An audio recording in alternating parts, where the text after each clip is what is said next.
and welcome to Knitcheek. My name is Natalie and I'm the cheek behind Knitcheek, and today I am talking about all of things that I'm working on and a couple of exciting things towards the end.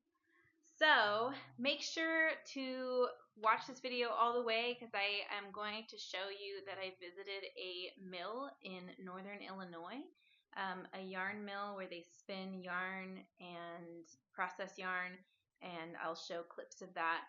Or you could just skip to that if you don't want to sit through this video, but my vote is that you do.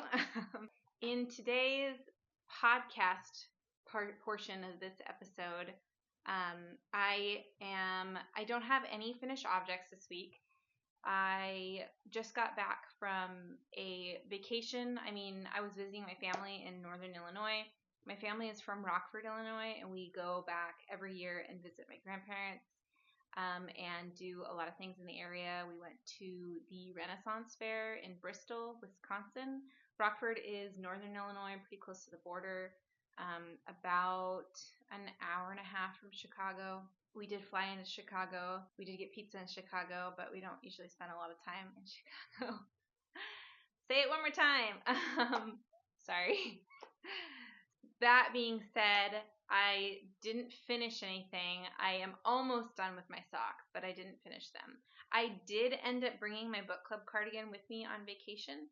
I had talked about if I was going to have enough room or not, and I made it happen. Not only that, but I brought home 2 sweater quantities of yarn in my personal item. My personal item was only yarn and 1 pair of boots, and then everything else in my carry-on I split with 2 other dudes, my brother and Mr. Cheek.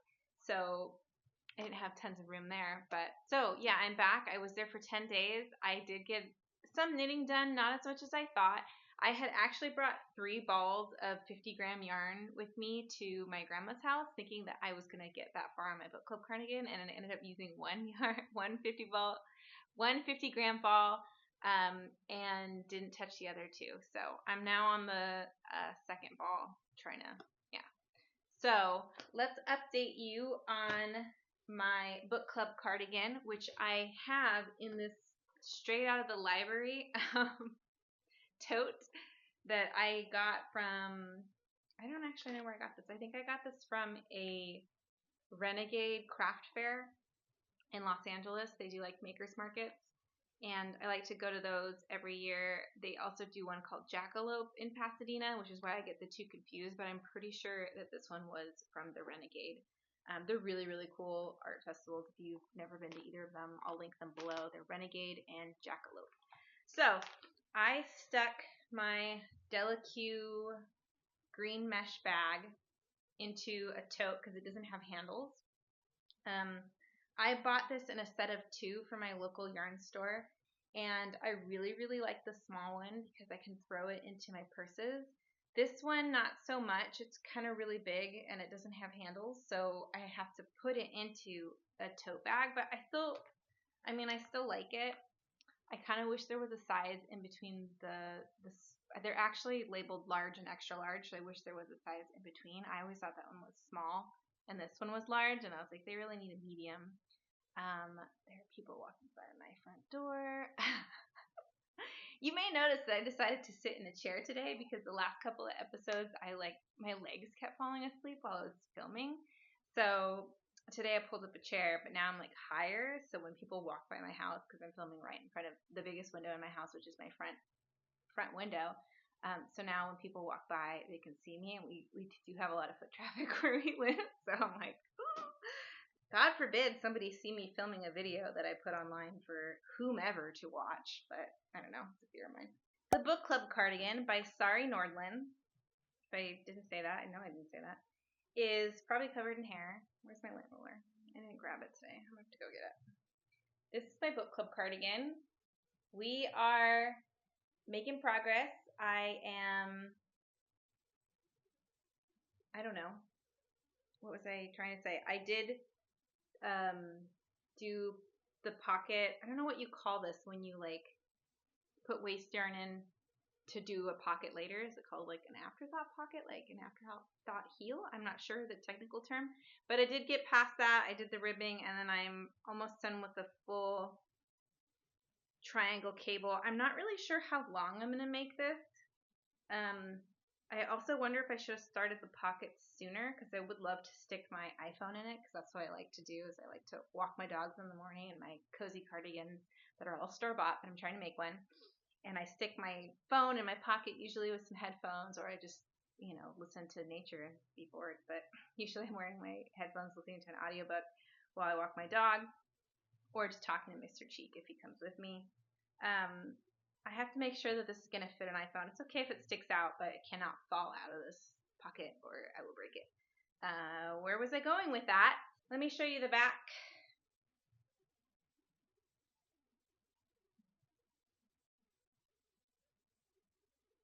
This is looking gorgeous. Gorgeous.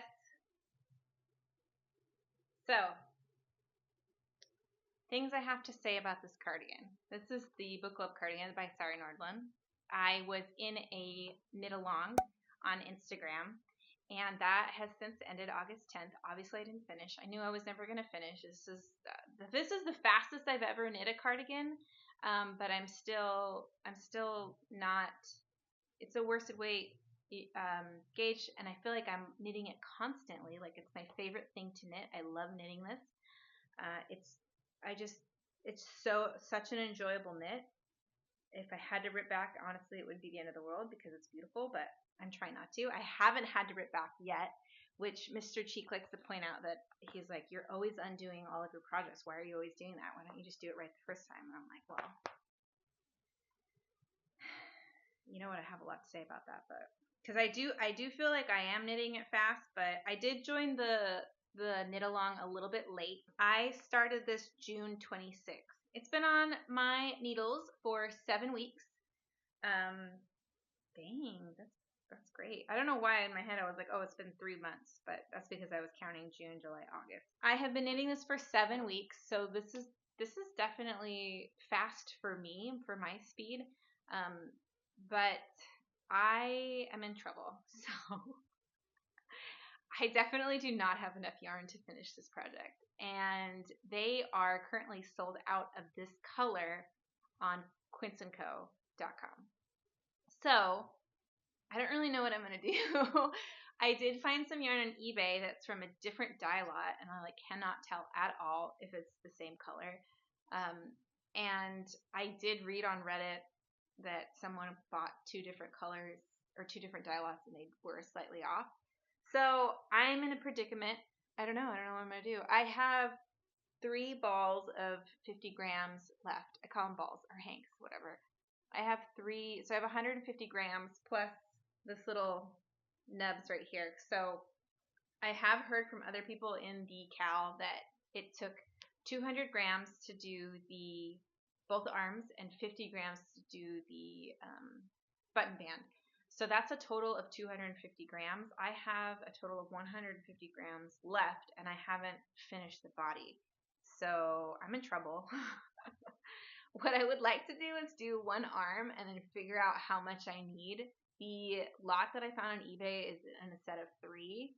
So I think that would be fine, but I'm just worried about the color being off. I don't know what to do because this is such a beautiful color.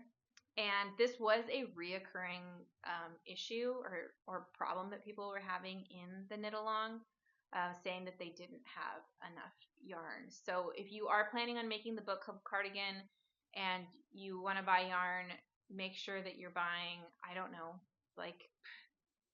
how much extra, but extra.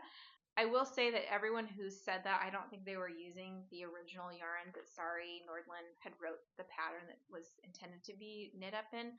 So maybe if you're doing that yarn, you'd have enough, but for some reason it's just not translating for a lot of people. So I don't know if that's really an issue from the pattern side, or if it's just we're all doing our own yarn and it's not ending up being enough. So that being said, a lot of knitting patterns will do an overage of yarn so that you don't end up in this situation. So I don't know if that was the case either. I hate having extra yarn, but at the same time, I hate this more because this is really stressful. It's kind of slowed me down a little. Not really slowed me down, but I'm like, what am I going to do when I'm done with the 3 balls of yarn? And I'm I'm leaving in 3 weeks for Greece, and I just feel like I'm not going to get done by then because I don't have enough yarn, number one. And it's kind of just like, kind of put a rainy day on this cardigan. So obviously I can't wear it anytime soon because it is still hitting like 100 degrees here in Southern California. We are escaping to the mountains as much as possible, but even in the town that we like to go to, it's still like low 80s, high 70s. So it's too warm for a cardigan. Let me know if you have any suggestions on what I should do. If I should just buy the eBay yarn. You know, I can't return it. It's eBay. Like I said, the original supplier of this yarn is sold out. I really didn't see anywhere else except for eBay. I did put my email in. Let me know when you guys are back in stock of this color. The dye lot that my yarn was 12. The one online that's available is like 7. And I'm like, wow, that's a couple dye lots ago. If it was like 11, I think I'd feel better. Or if the company had more, and even if it was from a different dye lot, I would purchase it because if anything, if it was too off, I would return it. But then what am I going to do? I don't know what I'm going to do. I've never been in this situation. When I calculated how much yarn I needed for this, I did buy one extra ball of a 50-gram ball of yarn as well. And I'm so glad I did that because that would be so under if I didn't. And I'm hoping that I have at least enough to finish the body and finish an arm. And then I will know how much more that I need. But I'm not sure. Hey everyone, it is Editing Natalie, and I just wanted to update you. My friend actually over on Instagram, a big knit, Chloe, who also has a YouTube channel, so I'll link that down below for you to check out. She reached out to me and told me that she ran out of yarn in the same color gingerbread and had like reached out to a bunch of stores that carried it and found dye lots and was asking me if I had run into this similar situation. And I was like, yeah, I'm looking for dye lot 12. And so she sent me a link to a store that had 2 skeins of the gingerbread color in dye lot 12. So I have ordered those. So now I have secured 100 extra grams of the gingerbread color. So here's hoping that that is going to be enough to finish this cardigan. And thank you so much, Chloe, for doing the homework for me. So that being said, I love this pattern. If you want to knit it, buy extra yarn. But other than that, I definitely would highly, highly recommend knitting this pattern. And this is the color gingerbread. I don't know if I said that, in Quince & Co. Lark. So we'll put that back in. When I was trying to budget for this pattern, and I do this a lot when I'm shopping for yarn, is I'm like, oh, that's not a bad price at all, because I think it's like $12 a skein. But then I realized that it's a 50-gram ball or skein, and I'm like, oh, that's more than I thought it was, because in my mind, like I'm thinking in 100 grams when I'm thinking a price. This really wasn't as budget friendly as I thought. I spent under $100 for the amount of yarn that I did, but I'm going to need more yarn, but that's okay. You know.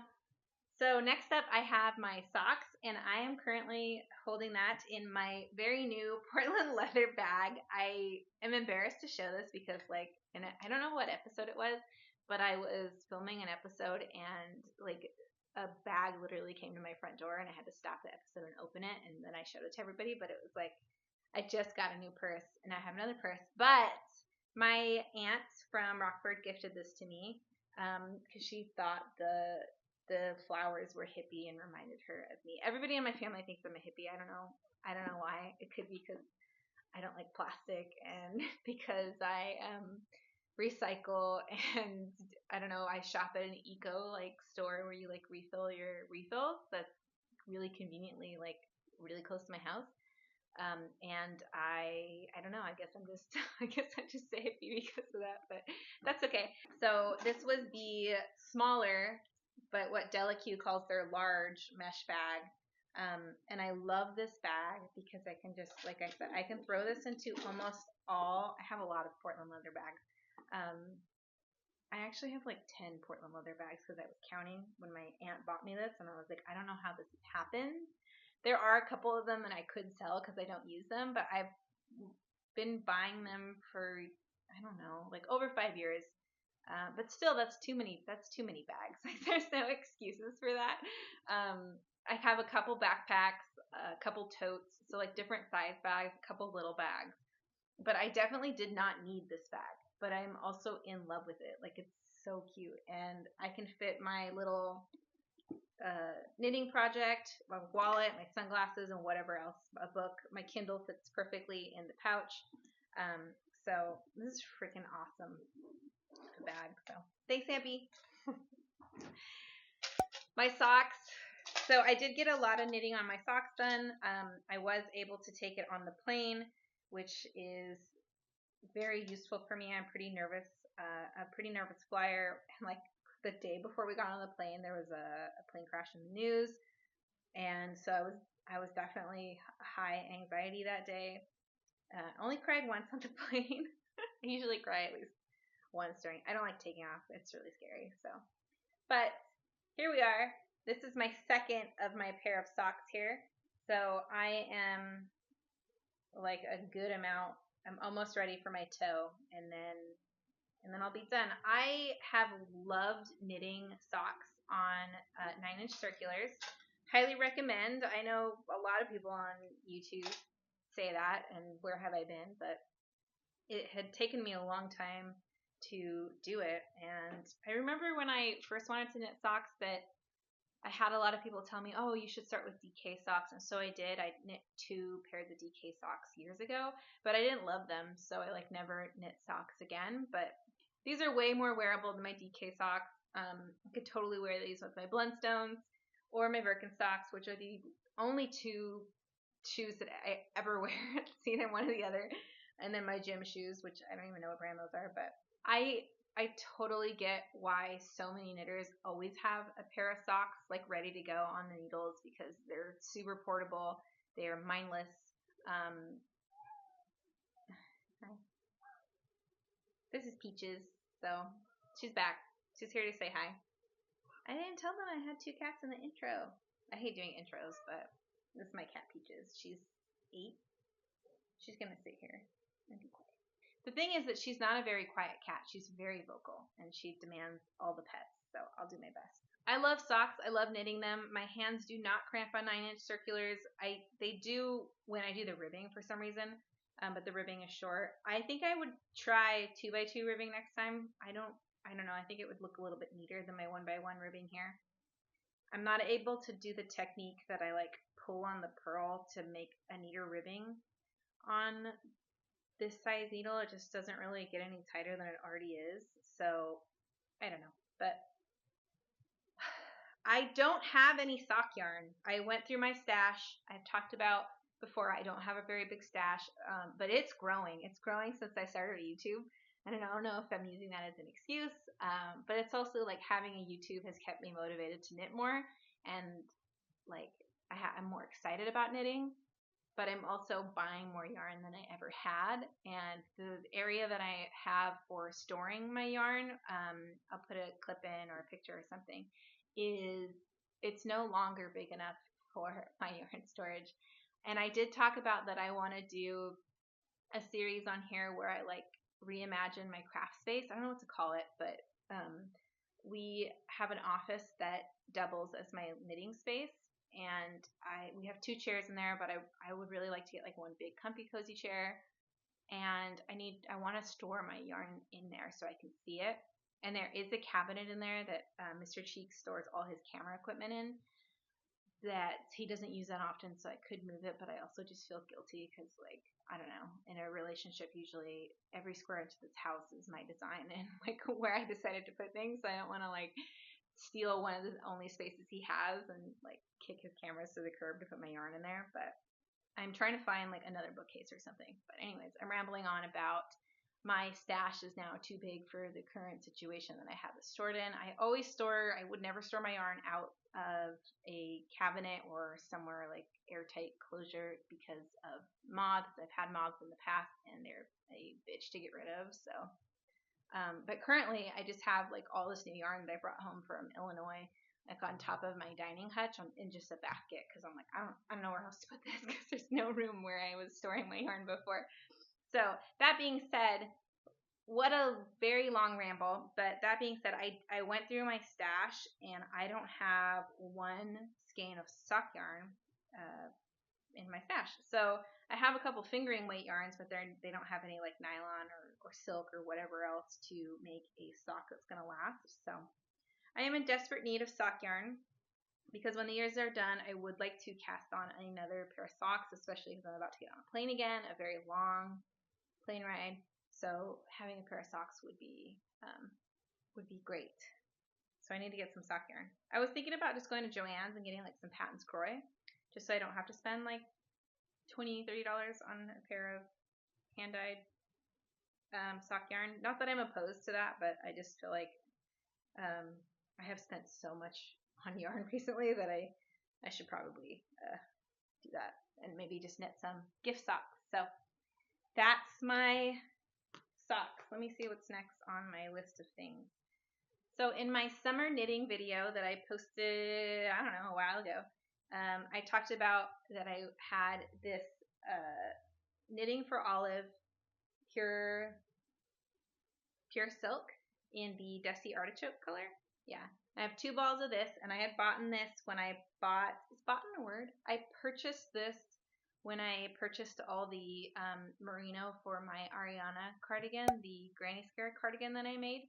And I just threw these on there because, you know, I had to pay for shipping anyways. So, and I really liked the color, and I saw the pattern, and this was like the yarn the pattern was made in, and it just clicked for me. And I kind of went back and forth between if I still wanted to knit it, because I knit the leaf top, and I don't love that top because of the spaghetti straps, and I just feel like I'm always on the verge of a wardrobe malfunction. So I actually found a project on the Camisle 4 Ravelry page where a knitter had modified the pattern. Instead of doing an I-cord strap, she did the straps like in the pattern, and I loved it. It's not like too thick of a strap, but it's enough, I think, to give it structure. I have a theory that knitted tops or tops in general work better like if the back is high and then your front has some type of like sweetheart or v-neck, scoop neck or whatever, and that makes the shirt stay, versus if you have a tank top that's like v-neck on both sides, it's a lot more likely to move. The leaf top was also knit in like a really not silky, drapey yarn. It was like sugarcane yarn from Circulo, so that could also be the problem. But I just didn't want to make another top like that, so that's why I decided I'm going to modify these straps. This is my swatch. I knit up a 4x4. It's a broken rib. I did do 2 different needle sizes on the same swatch, but they're virtually the same. I probably go the smaller one just to keep it a little bit tighter. I think I'm going to knit the medium, even though I could do smaller medium. I'm kind of in between, but I don't really like fitted things. What else did I have to say about this? Not much. I kind of feel like there's a little bit of a home stretch of wanting to finish a couple summer tops before summer is over. I have one other one that I swatched for as well that's in the dryer. I need to go check it. So that's the Camisle number 4. I would really like to finish both my summer tops before I leave for Greece in 3 weeks, which is a pretty high goal for me, but maybe I can aspire, you know, and then when I get to the point of like I need to make a choice on which one is more important, I will make that choice, but still have time to get the body done on my book club cardigan and hopefully start a sleeve, but we'll see. So that's that swatch. In my last podcast, episode 9, I had shown you this Sammy Amano yarn in this beautiful blue color. Does it have a name? No. The color is 1801. And I have since decided that I wanted to knit, I don't remember the name. It's by Jessie May. It's like I think it's the Ripple crop top. I actually made a bundle of like potential things I could knit with this yarn.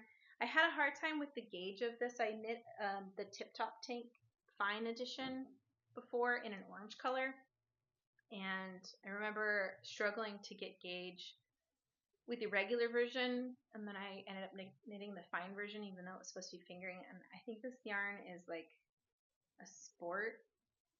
I think the company says it's a DK. I don't know. Anyways, but the pattern that I want to knit is supposed to be knit for a fingering weight, and I'm pretty sure I got gauge. So for my options for this, I had a lot of things that were in that summer video, but the gauge or amount that I have wasn't working out. So I kind of went back to the drawing board and was looking for patterns, and I'm in between the mini mock neck tank or the ripple crop top by Jessie May. They're both by Jessie May. I've never knit anything by Jessie May. I have enough yarn for the mini mock neck tank. I don't have enough for the ripple crop top. So I would have to get more, which I think I can do. I did buy the last 3 at my yarn store, but I can call them and see if they have more, or try to figure out another way to get more of it. I'm not so worried about the color of this one because I haven't started it, so if I get more of it and the color's off, I can always kind of like alternate them, you know.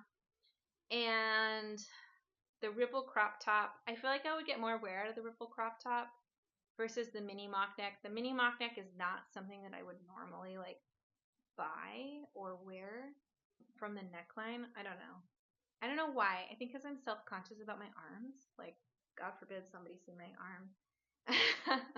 But I don't know why. But I kind of wanted to push myself out of my comfort zone and knit that.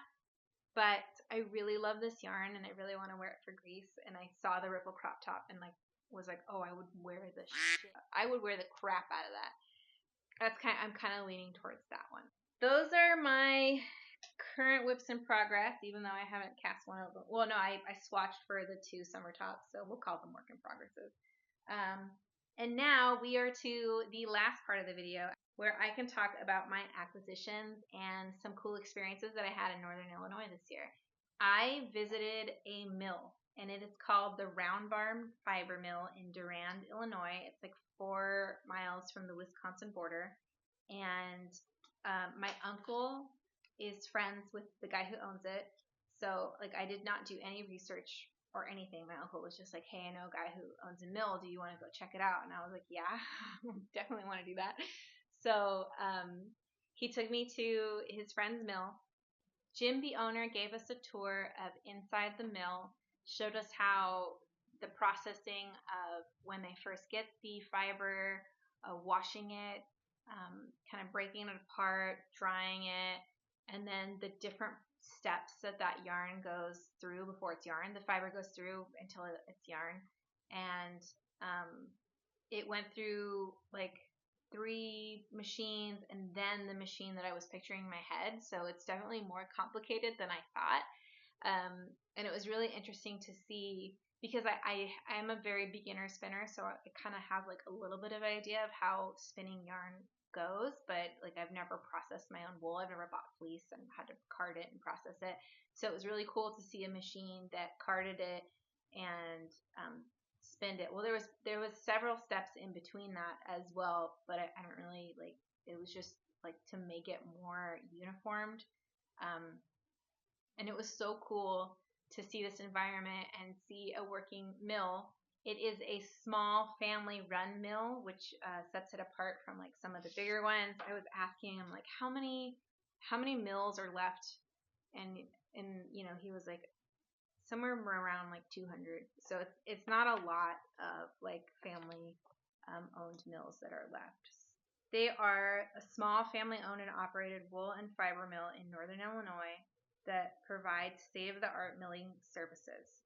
Their focus is to assist small family farmers and shepherds in producing beautiful custom processed and marketable products. They produce roving, bats, cloud, pin drafted roving, core spun rug yarn, and semi-worsted yarns from sheep, alpaca, llamas, camels, goats, rabbits, etc. So that is some information on the Round Barn Fiber Mill. They also have an online shop where you can purchase yarn that they mill in their mill. They have a good amount of yarn and fiber, spinning fiber. Most of it is like natural colors. And I went to the shop and they have a small shop next to the mill and got to touch some of the yarn. I did come home with a sweater's quantity, which I'll show you in a second. But when I was picking yarn from the shop, I asked him like, what which ones come from the sheep that you have there, because not only do they have a mill, but they do have a flock of sheep. And he said that the yarn that came from his sheep was the Jacob yarn, which is a breed of sheep that I had never heard before. And so that's the yarn that I ended up going home with. We also did get to see the inside of the round barn and visit with the sheep, and I got to meet Maggie, which was the cutest sheep ever, and I totally would have taken her home. I kind of have dreams of having my own sheep one day and making my own fiber and yarn from that sheep. But after this experience, I definitely don't think I'll be running my own mill, because that looks like a ton of startup when it comes to machinery and being able to work on that machinery, which I do not know how to do. But it was still really cool to experience that. And I can always send my fiber to him to mill it up for me now. If I ever do make my dreams come true and have my own herd of sheep. The yarn that I picked up, my uncle actually bought this sweater's quantity of yarn for me. So this, whatever I make out of this, will be deemed the Uncle Mike sweater. I really wanted to come home with yarn from his flock of sheep, because I just thought it was so cool, like that the sheep grew up on this property, they were shorn on this property, and then the fiber was milled up into this beautiful yarn on the property. It's just like a one-stop shop, like super local source, and I just love the idea of that. Jacob fleece fiber yarn, he was telling me, was traditionally called like carpet yarn, so it's really durable. It's not the softest, it's non-superwash, but it's not scratchy at all.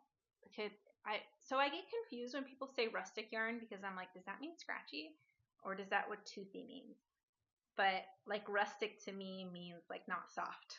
So, but I don't know. I'm not going to use any of those words, because obviously I don't know what they mean. But it's not scratchy at all. I could totally wear this next to skin, up in my face, and it wouldn't bother me.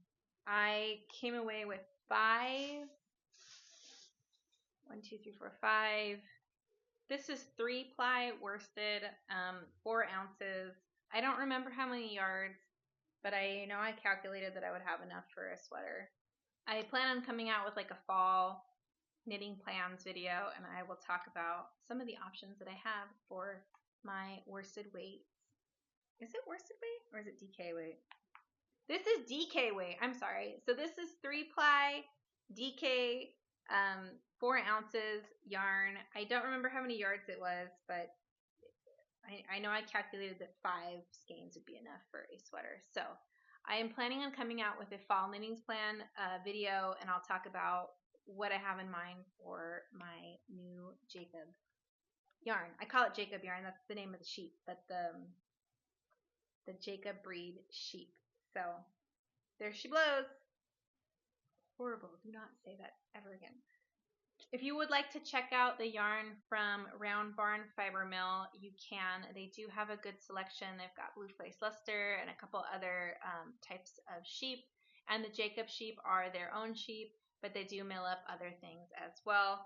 And I will link their link down below. They also are on Facebook, and you can sign up for their newsletter or mailing list and find out when their next event that they're going to be in. They don't have a brick and mortar that you can go to, but they do certain festivals. You can purchase from them online. So go check them out.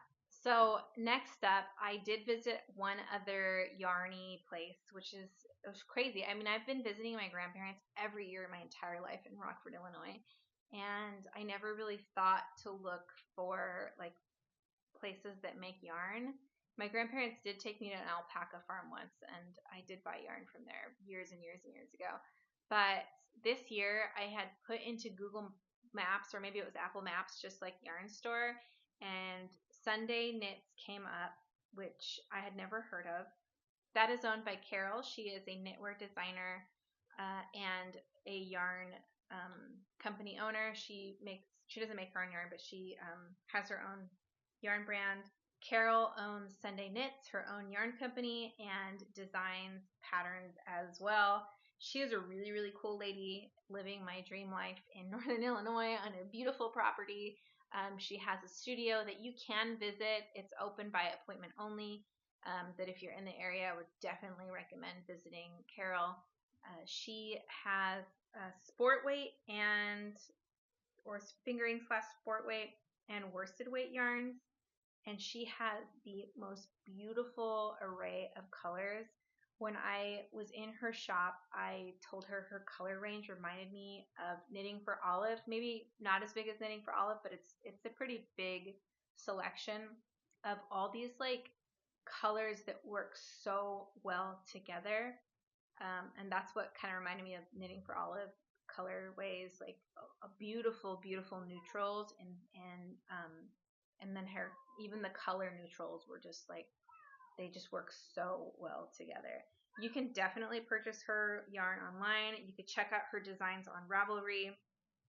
She does have a newsletter as well that you can subscribe to, and she has cashmere, merino cashmere, merino angora, merino tweed, all in her shop. She gets all of her yarn from a mill in Italy. It is so soft and none of it is superwashed. So I did walk away with a sweater's quantity of the sport weight yarn. So I bought 4 skeins of the sport weight, what is this called?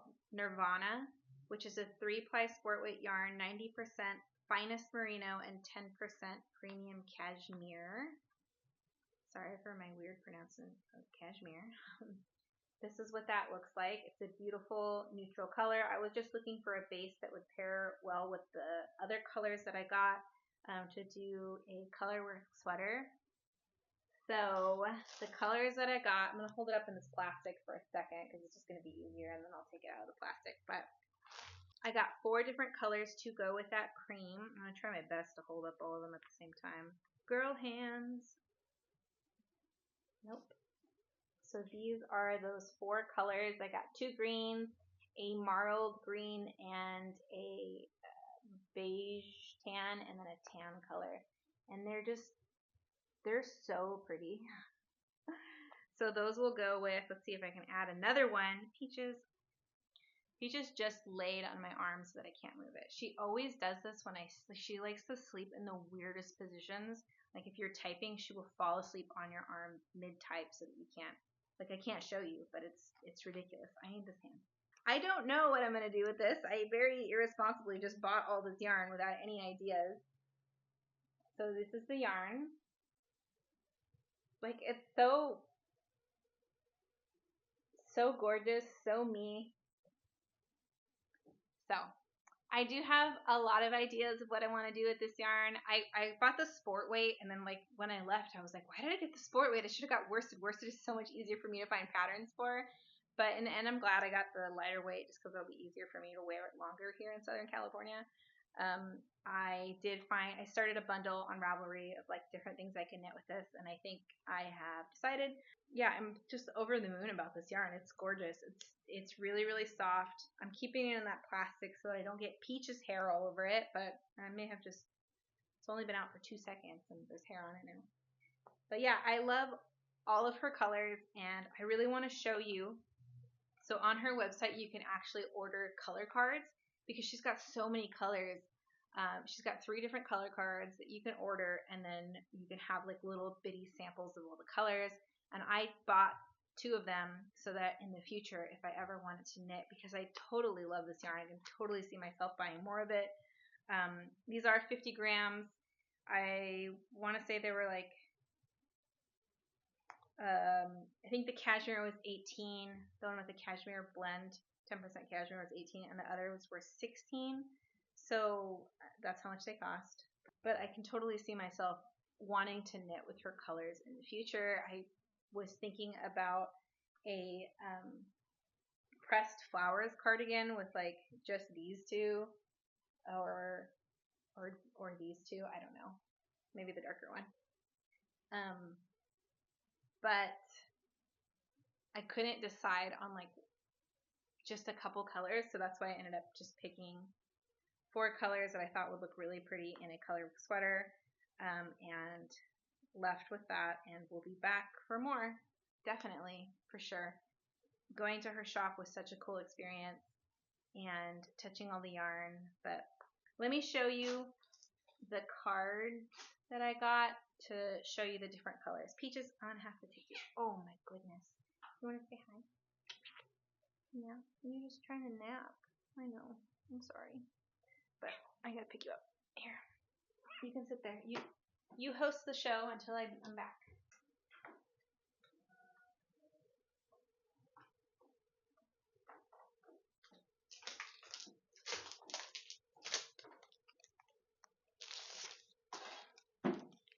I could not find this.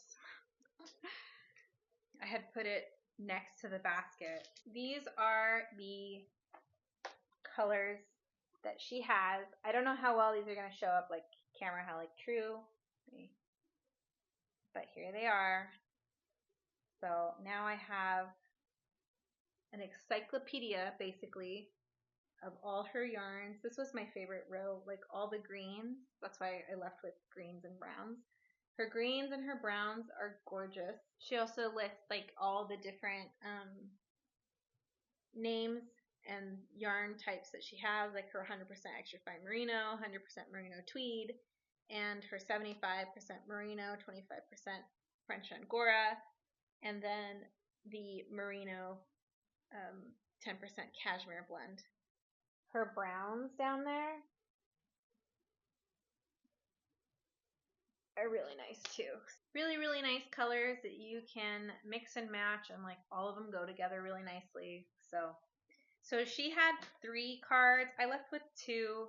This one is her regular colors, and then I think this is her hand dyed. Oh yeah, this is her hand dyed. The ones that she dyes herself, and this is those colors, and they all just work so well together with her other colors as well. I really love the sequoia color, which is like this really, I don't know what you would call that. Color's eerie. And the sage color as well is gorgeous. Yeah, being in her shop was really overwhelming because I wanted so much. I could have spent hours in there, but I was like, I need to let this lady get back to her life. So I walked away with the yarn that I did. I'm really happy with it. I can't wait to knit with it. And I definitely will be purchasing more yarn from her in the future. And thanks to these cards, I can do that relatively easily. Or I can wait until I visit next and go visit her again. So the only other acquisition type thing I have is I did buy some fabric.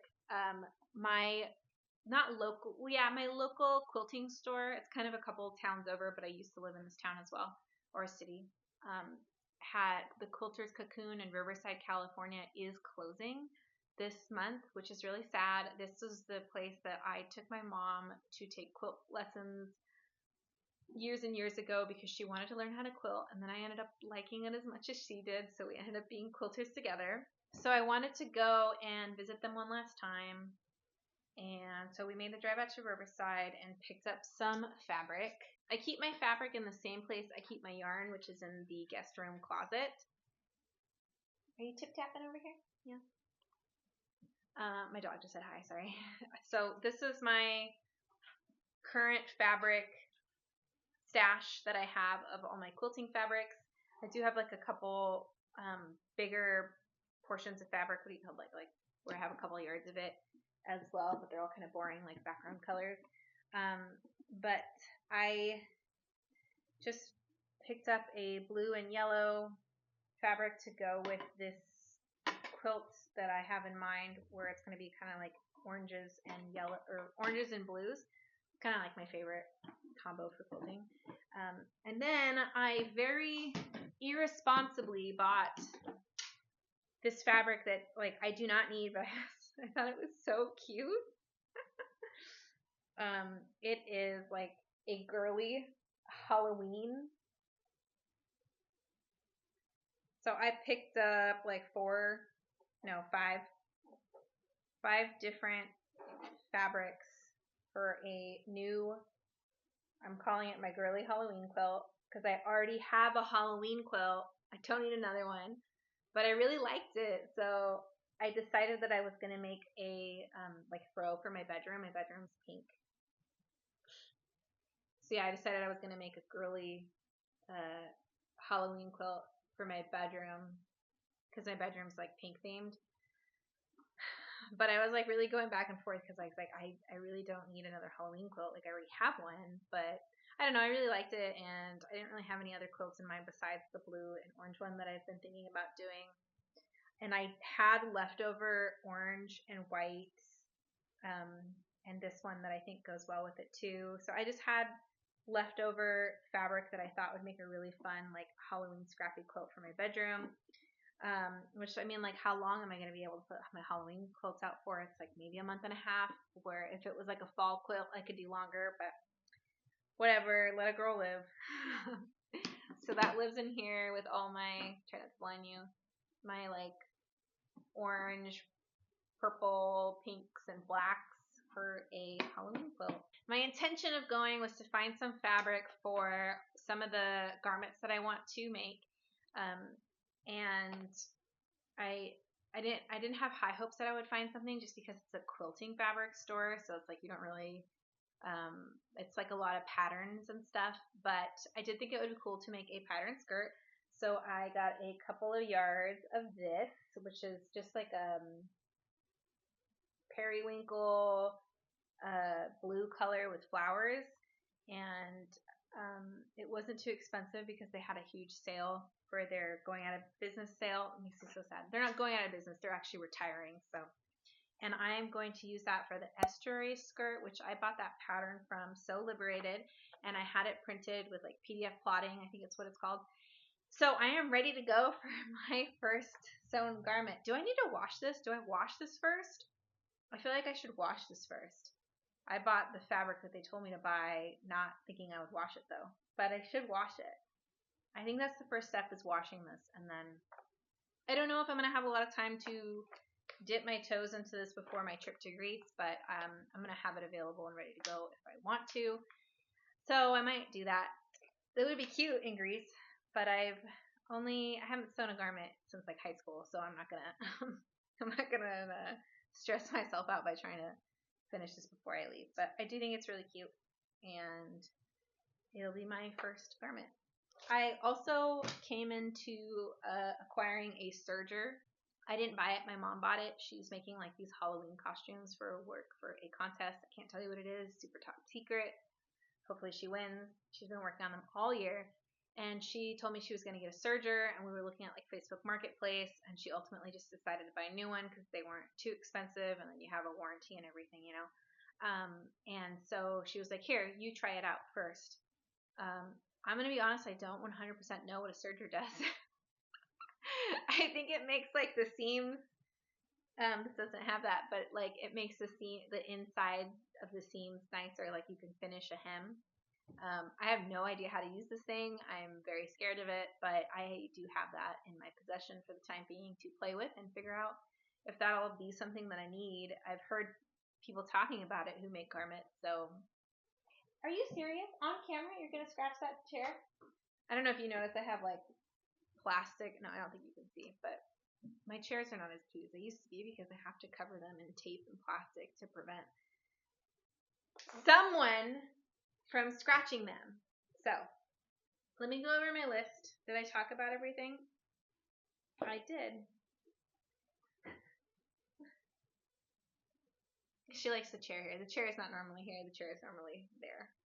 Well, that wraps up my video of my Northern Illinois yarn excursions and just a couple project updates. If you like this video, please subscribe. I'm trying to do one a week, which is more than I was expecting time-wise. Like, I feel like I just posted my last one, and yeah, it's been a week already. My last video was 10 new knitting channels. Are you serious? My last video was 10 new knitting channels to check out. So if you haven't watched that, go watch that. Go follow other new knitting channels and support them as well. So if you want to follow me on Instagram, my name is Knitcheek. You can send me a message. I always say hi. You can comment below. I will say hi as well. But until next week, I will see you next week. I really struggle with intros and outros, and it's just I don't know why. It just feels really awkward to end and start things. But thank you for watching. See, that's like, what else do I say besides thank you for watching? Thank you for watching. Bye.